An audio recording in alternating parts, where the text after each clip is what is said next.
Magandang araw mga kaibigan. Bigyan natin ng reaction opinion itong video posted by Attorney Regal Oliva tungkol ito kay expelled Congressman Kiko Barsaga ng 4th District of Cavite. Kasi magkakaroon ng special election sa kanyang distrito. So, ang tanong is, excuse me pwede ba siyang makatakbo ulit bilang kongresista itong special election na anytime from now, baka within this year, magkakaroon ng election. Katulad ng sa Antipolo, nung namatay si late Congressman Edgar Acop, after a few months, election. Nanalo ang kanyang anak. So ito, magkakaroon ng special election sa 4th District ng Cavite. Pwede bang makatakbo ulit si Congressman Barsaga? Ipinaliwanag ni Attorney Regal Oliva, pwede pala. Hindi siya perpetually banned from running for public office. Ito, pakinggan natin ang paliwanag. May tanong na paulit-ulit kong narinig. Kapag ba na-expel ang isang congressman, pwede pa siyang tumakbo ulit sa special election para sa parehong pwesto? At kung ang pag-uusapan natin ay ang kaso ni Congressman Kiko Barsaga, ang sagot sa batas ay yes. Yes. Kasi magkaiba ang expulsion at disqualification. Under Article 6, Section 16 of the Constitution, may kapangyarihan ang House of Representatives na i-expel ang isa nilang miyembro sa pamamagitan ng 2/3 vote. Kapag na-expel ka, mawawala ang iyong kasalukuyang upuan. Pero ang tanong, mawawala rin ba ang karapatan mong tumakbo ulit? Hindi automatic. Ang expulsion ay disciplinary action ng House laban sa isa nitong miyembro. Hindi ito katumbas ng perpetual ban sa pagkatakbo sa anumang halalan. Sa madaling salita, pwedeng sabihin ng House, hindi ka na namin kasamahan dito. Pero ibang tanong na kung sasabihin ng taong bayan, gusto ka pa rin namin bilang pinatawan namin. At doon pumapasok ang special election. Kung walang final conviction, walang accessory penalty of perpetual disqualification, walang constitutional disqualification, at walang order ng COMELEC na nagbabawal sa kanyang kandidatura, may matibay na argumento na maaari pa siyang magsumite ng Certificate of Candidacy. Ang House ang maaaring magtanggal sa kanya sa kasalukuyang termino, pero ang soberenya or sovereignty ng taong bayan ay ibang usapan. Dahil sa ating sistema, ang pinakamataas na kapangyarihan ay hindi ang House of Representatives, hindi ang Speaker of the House, hindi ang Ethics Committee, at hindi rin ang COMELEC. Ang pinakamataas na kapangyarihan ay nananatili sa taong bayan. Kaya minsan, ang pinakamalaking twist sa politika ay ito. Maaaring ma-expel ka ngayon ng Kongreso at maibalik ka bukas ng mga botante. At yan ang isa sa mga pinakamanghamanghang katotohanan ng isang demokratikong republika. Ang huling salita ay hindi laging nasa loob ng session hall. Minsan, nasa balota pa rin. Another day.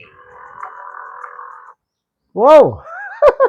Salamat po, Attorney Regal Oliva. Napakasimpleng sagot sa katanungan. Ako rin Akala ko hindi na siya pwede ngayon.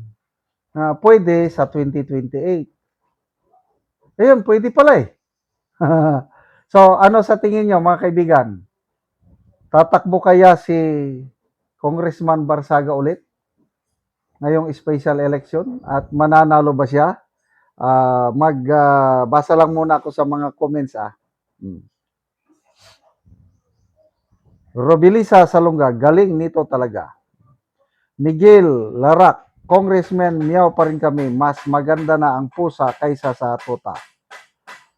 Evelina Itsoka, so posible I shall return. Ay nako. Maganda ang dasma dahil sa mga barsaga. Wow!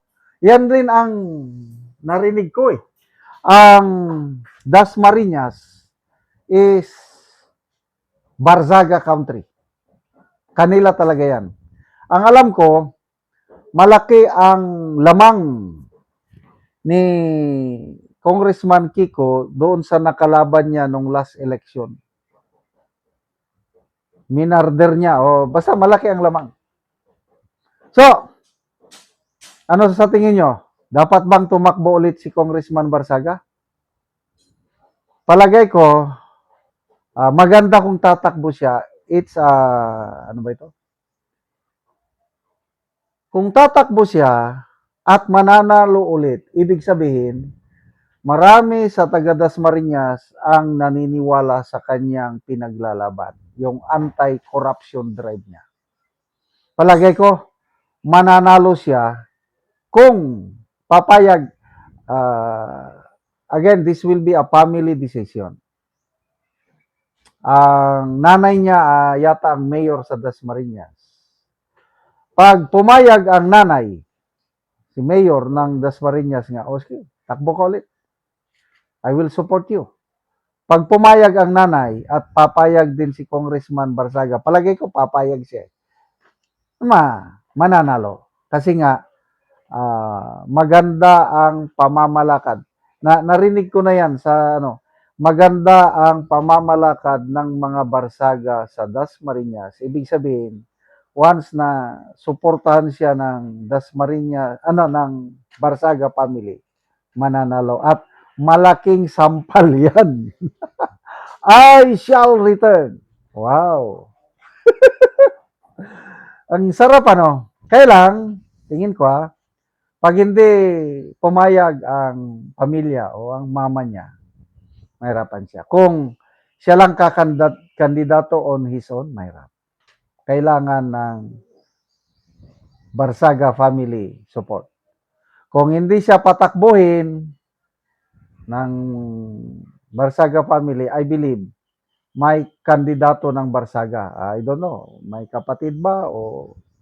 So, sana makabalik si Congressman Kiko Barsaga sa politika. Kailangan natin ang katulad niya. I shall return. Salamat mga kaibigan sa inyong pagsubaybay sa channel na ito. Nakakatulong kayo ng malaki sa tribong Talandig ng Bukidnon dahil namimigay tayo ng libreng yero at pako para makapagpatayo sila ng mas maayos na tirahan. Panoorin niyo ang video na ito.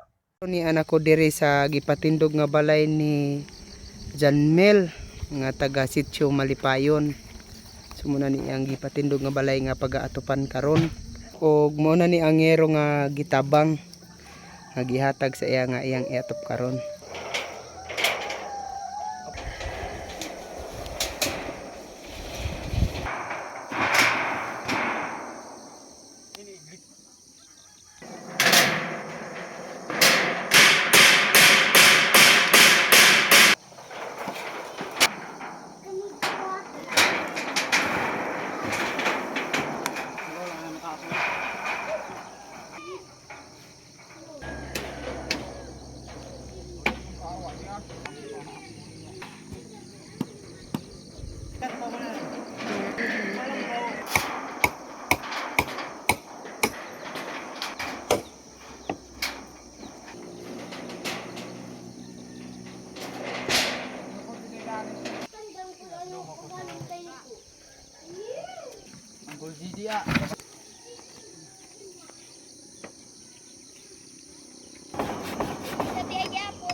O karon human na gyud ang pag-atop sa balay ni Janmel.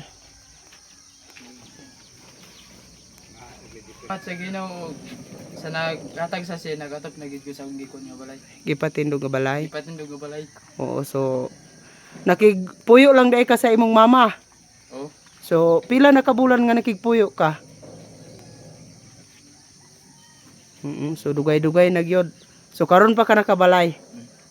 So salamat kayo.